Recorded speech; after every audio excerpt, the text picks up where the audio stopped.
আসসালামু আলাইকুম রহমতুল্লাহ। আমি মোহাম্মদ আমিনুল ইসলাম, কর আইনজীবী। কেমন আছেন করদাতাগণ? আপনারা জানেন আমরা 2024-25 অর্থ বছর এবং 2024-25 কর বর্ষে পদার্পণ করেছি। 30শে জুন 2024 তারিখে আমাদের নতুন অর্থ বিল পাশ হয়েছে। বিশেষ এবং বড় কোনো পরিবর্তন ছাড়া আমাদের ট্যাক্স সংক্রান্ত গভর্নমেন্টের যে নীতিমালা আছে সেটা আমাদের পাস হয়েছে, যেটা বেসিক্যালি বাজেট বক্তৃতার মাধ্যমেও অনেকটা হলো স্থান পেয়েছে। তো আমরা আশা করব আপনারা খুব সুন্দরভাবে কর সংক্রান্ত যে কার্যাবলী আছে সেগুলো সম্পন্ন করবেন। আমি দু একটি ব্যাপারে আপনাদের দৃষ্টি আকর্ষণ করছি। আপনার ইনকাম যেটাই হোক না কেন, সেটা ব্যক্তিগত চাকরি থেকে হোক, ব্যবসা থেকে হোক বা কোম্পানির লভ্যাংশ থেকে হোক, আপনার প্রতি অনুরোধ থাকবে আপনি যেখান থেকে যে আয় করুন না কেন, সেই আয়ের প্রমাণপত্র বা ডকুমেন্ট আপনি প্রিজার্ভ করবেন, আপনি সংরক্ষণ করবেন।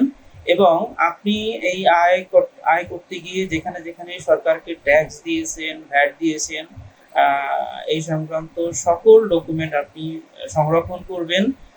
আমরা দেখেছি যে এই ডকুমেন্ট সংরক্ষণের সচেতনতার অভাবে, সংরক্ষণ না করানোর কারণে আমাদের করদাতাগণ অনেক ধরনের সমস্যার সম্মুখীন হন। বিশেষ করে ডাবল ট্যাক্সেশনের মতো সমস্যাতে ওনারা ভোগেন। আর সাথে সাথে আমি অনুরোধ করব, এই রিটার্ন সাবমিট করার জন্য, ট্যাক্স রিটার্ন সাবমিট করার জন্য একটা নির্ধারিত সময় আছে। সেটা ব্যক্তি পর্যায়ে 30শে নভেম্বর, প্রাতিষ্ঠানিক পর্যায়ে আপনার হলো আলাদা আলাদা সময় দেয়া আছে, নির্ধারণ করে দেয়া আছে। নির্ধারিত সময়ের ভিতরে আপনাদের রিটার্ন সাবমিট করবেন। আমরা জানি ব্যক্তি পর্যায়ে রিটার্ন সাবমিট করতে হলে আপনার আয়ের উৎস এবং হলো আপনি যেখানে ট্যাক্স দিয়েছে এই সংক্রান্ত ডকুমেন্টগুলো দেখালে যথেষ্ট। বাট প্রাতিষ্ঠানিক পর্যায়ে, বিশেষ করে কোম্পানির পর্যায়ে ডকুমেন্ট রিটার্ন সাবমিট করতে হলে তাদেরকে তাদের যে হিসাব যেটি আছে সেটা হলো অডিটেড হইতে হয়। সো অডিটেড ফাইন্যান্সিয়াল স্টেটমেন্ট জমা দিতে হয়। তো যে কারণে অনুরোধ করব আপনারা আপনাদের প্রতিষ্ঠানের হিসাবটি অডিট করেন, যাতে আপনার নির্ধারিত সময়ের ভিতরে ট্যাক্স রিটার্ন সাবমিট করতে পারেন।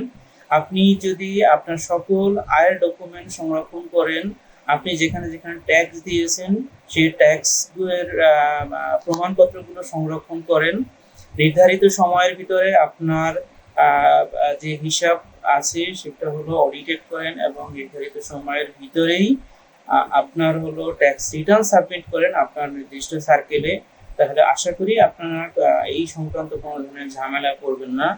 আসলে ট্যাক্সের এবং ভ্যাটের এই ব্যাপারগুলো হলো সম্পূর্ণ আইনি ব্যাপার। আপনার হলো সচেতনতা এবং সময় উপযোগী সিদ্ধান্ত না নেওয়া হলে আপনি ছোট বড় নানান ধরনের ঝামেলায় পড়তে পারেন। আমরা আশা করব আপনারা সময় মতো কাজ করে এবং নির্ধারিত নিয়মে আপনার হলো অ্যাসেসমেন্ট করে আপনি রিটার্ন সাবমিট করে এই ঝামেলা থেকে মুক্ত থাকতে পারবেন। আপনি যদি নিজে সক্ষম হন আপনার রিটার্ন সাবমিট করতে, আলহামদুলিল্লাহ। আপনি যদি মনে করেন আপনার কারো সেবা প্রয়োজন হয়, তাহলে আপনার আশেপাশে কর আইনজীবীগণ আছেন, তাদের কাছ থেকে আপনি পরামর্শ নিতে পারেন। তো আশা করি আপনার এই নতুন অর্থ বছর এবং নতুন কর বছর অনেক ভালো যাবে। ভালো থাকুন, শুভকামনা। আসসালামু আলাইকুম রহমতুল্লাহ।